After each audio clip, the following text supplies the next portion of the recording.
সকলে আমার বাসায় এসে জিজ্ঞেস করে, আচ্ছা আপনার হাঁড়ি পাতিলগুলো এত সুন্দর চকচকে ঝকঝকে কীভাবে থাকে? আসলে আমার চকচকে ঝকঝকে আসল কাহিনীটা হচ্ছে, আমি প্রত্যেক সপ্তাহে আমি এগুলো পরিষ্কার করি, রান্নাঘরটাকে ক্লিন করি, হাঁড়ি পাতিলগুলো করি। আর এই যে কড়াইটা দেখতে পাচ্ছেন, এটা আজকে ২-৩ দিন যাবৎ খালাকে দিচ্ছি। খালা যে কীভাবে মাজে, খালা নিজেও মনে হয় জানে না। আজকে দেখি রাতে মুরগি ভেজেছি, সকালে উঠে দেখি ওটাতে যেভাবে তেল চিপচিপে ছিল সেভাবেই আছে। দেখুন কী পরিমাণের কালি জমেছে আর তেল কাজটা জমে কী অবস্থা হয়েছে, তাই ভাবলাম না এটাকে আজকে আমি মেরামত করব। তাই আমি এখানে চুলার উপর একটু ভিম সাবান দিয়ে এখানে চুলার তাপের মধ্যে দিয়ে এটাকে শুরু করে দিলাম মাজা ঘষা। দেখুন এত কষ্ট হচ্ছে পাতিলটা পরিষ্কার করতে, যে খালা যদি প্রতিদিন ঠিকঠাক মতো মাজতো তাহলে হয়তো আমার কড়াইটা আজকে এই করুণ পরিণতি হতো না। আর এই কড়াইটাতে আমার রান্না করতে খুব বেশি ভালো লাগে, কারণ হচ্ছে এটাতে উল্টাতে পাল্টাতে খুবই সহজেও হয়ে যায়। আর এটা ভাজাভাজি করতে আমার খুবই ভালো লাগে। যাই হোক, আমি অনেক আমার হাত ব্যথা ছিল, তারপর হাত ব্যথার পরেও আমার নোংরা কিছু দেখলে আমার খুব খারাপ লাগে, আমি থাকতে পারি না। সেজন্য না, আমার লাস্ট মোমেন্টে মনে হলো না এটাকে আমার পরিষ্কার করতেই হবে। যে দেখুন তাও তো চলবে, মোটামুটি একটু পরিষ্কার হয়েছে। এই যে আমার কত সুন্দর লাগছে আমার কড়াইটা দেখতে। আর আমি তো ভাবছি আর খালা আসলে দেখাবো।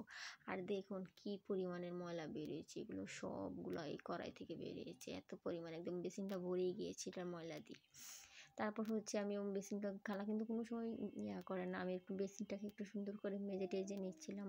আরও কিছু হাঁড়ি পাতিল ছিল যেগুলো ওনাকে দিয়েছিলাম ধুইতে, উনি কীভাবে ধুয়েছে জানি না, পরিষ্কার হয় নাই, যদিও ঠান্ডার দিন সেজন্য আর আমি কিছু বলি না।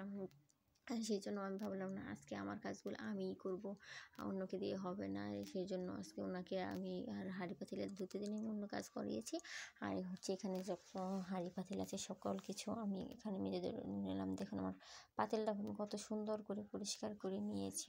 হচ্ছে পুরো রান্নাঘরটাকে আজকে আমি ক্লিন করবো, আমার টার্গেট ছিল এটা। আর সেই জন্যই তো বেসিন টেসিন সব কিছু আমার ধোয়া একদম নিট অ্যান্ড ক্লিন হয়ে গিয়েছে। এখন হচ্ছে একদম দেখুন কি সুন্দর চকচক চকচক হচ্ছে, আসলে চকচক করে দেখতে ভালোই লাগে। তারপর একটু পরে কাজ করার পর আবার যেই সেই হয়েছে একদম আমি এই পাশটাকে একদম সুন্দর করে ধুয়ে মুছে পরিষ্কার করে নিলাম। তারপর এখানে যে হলুদ মরিচ রাখার যে পটগুলো ছিল এগুলো অনেক ময়লা হয়ে গিয়েছিল, এই যে এগুলো সবগুলো কত ময়লা হয়ে গিয়েছে। আমি এগুলোকে একদম সুন্দর করে সাবান টাবান দিয়ে ধুয়ে গরম পানি দিয়ে ধুয়ে নিচে, গরম পানি দিলে তেলটা উঠে যায় খুব সহজেই।